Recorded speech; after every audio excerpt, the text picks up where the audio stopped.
am nervous and if I cry, and if I feel uncomfortable is because right now I actually am. I'm going to tell a little bit of my story.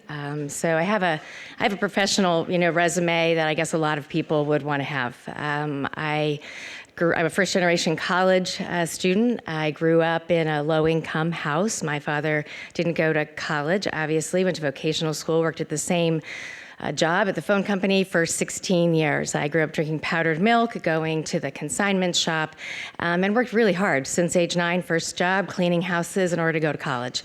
I went to college and somehow found my way on Wall Street. So I was an investment banker at Goldman Sachs. The world was very different than the very rural neighborhood that I grew up in New Jersey. After that, I went to Harvard Business School.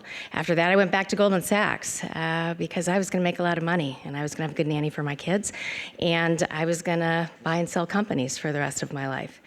And I was Christian then, but not really, maybe. And God did a mighty work in my life and changed my story. And for the longest time, I fought it. I still fight it a little bit. And my whole world has been rocked.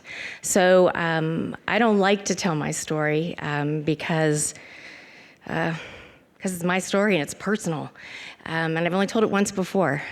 So you're going to hear it for the second time. And I just hope you understand that it's kind of sacred.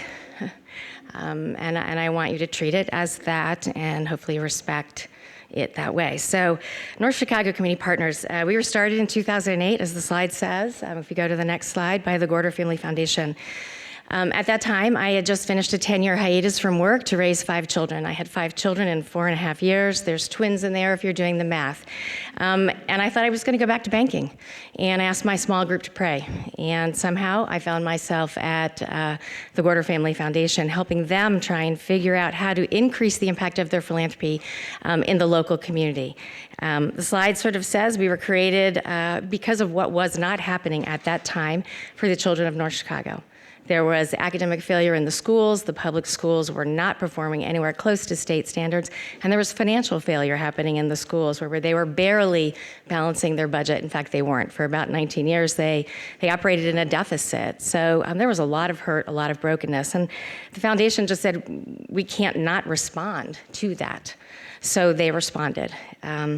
The mission was really to help bridge the gap, the low achievement gap, in under-resourced communities. We didn't really know what that meant, to be honest with you, but we knew that something needed to be done. So if you read all this, just those bullet points without my little backstory, it sounds like we had all of our things together, that we had an idea, we had a plan, we saw the need, it was in North Chicago, but the reality is we had absolutely no idea what we were doing. We were 2 white women from Lake Forest who saw a need and said something has to be done. And so then we, for about 6 months, kind of lived with the excuse of we need more information, we have to study, we have to meet with people, we have to find best practices, we have to have a plan before we jump into this community or we're not going to be taken seriously. And we let that fear kind of guide our lack of action. And it justified it. It was kind of like justified procrastination. Like we knew how hard it was going to be. We were afraid to go into that community because we were going to be rejected, and we were. We were afraid to go in because we were white, we were women, we were from the outside, and we didn't want to do the work. But something happened, and we jumped in with both feet, and it was messy and ugly in the beginning. But one principal returned our call at the time that we were trying to participate in the community, and she said, I have absolutely no idea why I'm saying this, but I'm supposed to work with you. And that's how we started, and I knew then that it was from above. Our organization is committed to providing this holistic support to education. We don't think education happens, just in a classroom. We don't think it happens just with good teachers, because children who are sleeping in a car, haven't had food, don't have eyeglasses, have never been to the dentist, they really can't be educated, right? So our whole model is, as Daniel said, this community school model, right? Where you bring to the schools all the things children and families need to be successful. You create a community. And you bring the resources of the local community, but you also bring the resources of communities that surround it in order to have more assets, but also to create unity. If you think about where North Chicago is located, right above Lake Forest and Lake Bluff, right next to Libertyville, right next to Waukegan, right next to the Naval Station. Gosh, if we could create unity among that, how powerful would we be? And that was always the vision, right? Bring all of those assets together. Don't divide communities. Break down the walls, hold hands together, and support each other in our times of need. That was always the model. I think, by the grace of God, we did build a really good organization. We engaged a lot of resources. Last year, we worked with 57 different partners, more than 3,000 volunteers in the school. We're a big organization. We do, I guess, good work. But I think what we've learned over the past 10 years is that our initial idea of just bringing resources together and supporting the schools was really naive, and it was really simplistic. Because we didn't understand all those complex and broken systems that actually were the foundation of the educational gaps in North Chicago. We didn't understand the inequity. We didn't understand racism. We didn't understand that there were generations and generations and generations of injustice. And that the symptoms that we were seeing in 2008 of children going to schools that were unequipped, going to schools that had some of the worst teachers and all of those things, that was just a symptom of bigger problems, systems that were just themselves unjust. I don't think it's an overstatement to say that the economic success of a community or a state or a nation is directly linked to ensuring that all students receive high quality education that they deserve. Because there is a direct connection. The next generation of leaders, the next generation of entrepreneurs, the next generation of innovators, the next generation of pastors, the next generation of community workers, all of them right now are entering kindergarten. So what are we doing for them? What are we providing for them? Is it cutting edge education that prepares them for the global economy that they're going to face, for the kind of world we live in now? I don't know. So. I actually believe, personally, you can switch the slide, that the public school system in the United States is failing many of our children. And there are many ways researchers talk about that and show that, but I'm going to look at one of them today. It's called the low-income achievement gap. In Illinois, we have some of the largest low-income-based achievement gaps in the country. So what that means is that in our state, low-income students are less likely to be proficient in reading or math than their wealthier peers. Illinois also has the most regressive funding system for public education in the country. So this graph, it's hard to see, so I'm going to explain it to you, is prepared by the Education Trust. On the far left is Ohio. Far right is Ohio. On the far left is Illinois. In between is every other state in America. So that's what all those little lines are.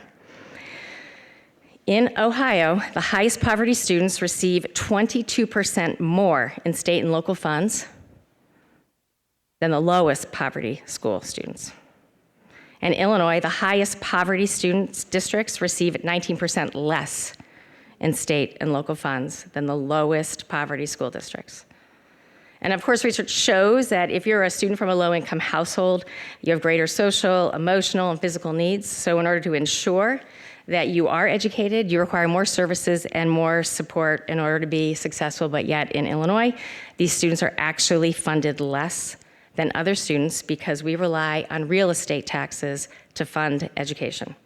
So if you're blessed to live in a zip code like 60045, or even the one that's right here, where the equalized assessed value or the overall property value, the wealth in the school district is between $1.2 million and $1.8 million per pupil, you're really, really lucky. But if you live in North Chicago, where the equalized assessed value per pupil is $64,000, then you're not so lucky, because there's less money going into your schools. So the Great Divide in opportunities for low-income students and wealthier students is glaring in Lake County. So we're just going to talk about two neighborhoods so you can actually see some of the data so we can understand the extremes. The data on this screen describes Lake Forest High School. There's approximately 1,700 students in the school. More than half meet or exceed standards on that new park assessment, which is incredibly rigorous. Most graduate from high school in 4 years, 86% are deemed college ready. There's a fairly homogeneous demographic, 91% white, only a handful are from low-income households, and only a handful are English language learners. My oldest son attended Lake Forest High School, so I know the facilities are extraordinary. They're clean, they're well-maintained, perfectly manicured lawns, fields, fully resourced schools, appropriate eating areas, state-of-the-art library, a pool, recording studio, top-notch athletic fields. There's 19 varsity sports. There's 42 clubs, excluding intramural sports. The average teacher's salary is $62,600, and that's really important because it directly impacts a school district's ability to attract and retain the best and the brightest teachers. So all that's not surprising, since more than $23,000 was spent in 2014-15 to educate each student at Lake Forest High School. That's a lot of money. And that excludes capital expenditures and debt service and all of that. That's just instructional stuff that goes to kids and things to operate schools. So now we're gonna drive 5.7 miles up the road to North Chicago Community High School. It's a home to approximately 825 students. 6% are meeting or exceeding standards on the new park assessment. 68% graduate from high school in 4 years, and that's up 18% since 2011. 7% are deemed college ready based on their ACT scores. 83% are low income, 90%, 5% are Black or Hispanic, 16% are English language learners. I spend a lot of time inside this school. The roof leaks in so many places. And it's not that we don't want to fix the roof, because I sit with the superintendent, we talk about that. It's that we sit and we look at the budget and we say we could fix the boiler or we could fix the roof, because that's all the money we have. So we fix the boiler so there's heat in the winter, right? There's paint peeling off the walls. We brought in thousands of volunteers to rejuvenate that facility, because students deserve to go to school in a place that's beautiful, that shows them their value. The physical structure, your physical environment impacts what you think you are, what you think you can achieve, and every student deserves to go to school in a place like that. The baseball team has not played on its home field in 4 years because the original dugouts had collapsed. Now this year's gonna be a little bit different, so in a couple weeks, if you're in North Chicago and you wanna go to the season opener, we have a brand new baseball field, thanks to the generosity of a local company, AbbVie, and hundreds of volunteers who worked out there with us to rebuild those fields for our boys and the softball fields for our girls. There's only 11 sports teams, there's a handful of clubs, there's 7 AP classes, and the average teacher's salary is $7,700 less than what's paid in Lake Forest. So there's nothing surprising, right, in terms of student outcomes and opportunities, given that the spending per pupil in 2015 was $11,000 less than what was spent at Lake Forest High School. So here's a question. Would you be satisfied if your child attended a school where only $7,000 was spent to develop his or her academic skills, especially if kids in the neighborhood community were getting double? So my point in all of this is, there's no question that the educational inequity that we have in our state, in our country, directly impacts the financial security of a person, of a family, of a community, the economic development of a community, and of our nation. But I think what I've learned through my work and through my family is that dismantling all of those systems that perpetuate the inequity is really, really hard. It requires creativity, it requires humility, it requires collaboration, it requires trust, selflessness, resource, prayer, endurance.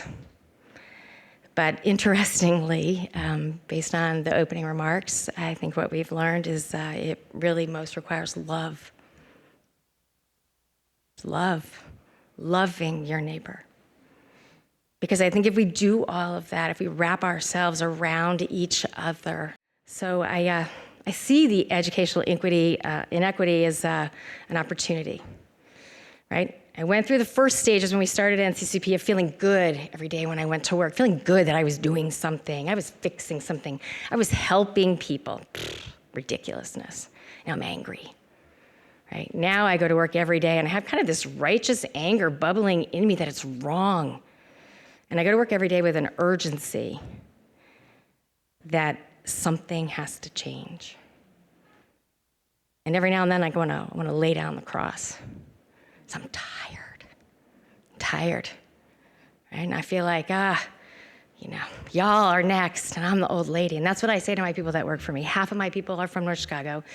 Another quarter are from Waukegan or Zion, and all the rest are outsiders. That's it, a small amount of us. And I always say to them, this is your platform to change your community, go back in and make it better. I'm just the old lady who pulls the strings behind. I'm like Oz. But truly I'm not. I got my own place in this. Got to find my voice for the inequity in Lake Forest, in Lake Bluff, right? It's got to change. So the change has to happen with love. It has to happen with all the things like North Chicago Community Partners provides, the immediate care that families and children need in order to keep moving forward with their academics, in order to be financially self-sufficient, in order to really develop their own communities. But it also needs a voice that's bigger and louder, the voice that NCCP should provide and is doing more of, the voices that a church can provide, that this is not just. It's not just. So I see it as an opportunity. I see it as an opportunity for all of us to work together to ensure that every child is given the same chance to develop his or her unique gifts, to find his or her place in this kingdom according to God's plan. So that's me. That's my story. I'm an old lady. I spend time in a community that I love. 10 years later, I don't feel like an outsider. I know so many families. I know all the shortcuts. I love watching the sunrise. If you stop at the stop sign, right on Argonne Road, right by A.J. Katzenmeyer Road, the sun is so glorious. It comes up right there, and you see the City Hall, and you see the Neal School, and it's just like hope-filled, right? Like, I love my community. But I go home every night to the comfort of a different world. That's painful. Yeah. So I guess I'm supposed to have questions for you, and Daniel wanted them in advance, and I was like, I just want to see, I don't even know half of what I've written here I'm not even talking to you about. I don't know what the questions are. I think, the questions are, gosh, how does this feel? Like, to know that this is where and how we live. How's it feel? And yourself, are you like I am, just completely privileged? What educational opportunities did you get that other people didn't have because of where they were born, or what their parents had, or what their, how does it make you feel? And then I guess, my call is, what are you gonna do about it? This is just one example of the inequity in which we live. And I'm the old lady.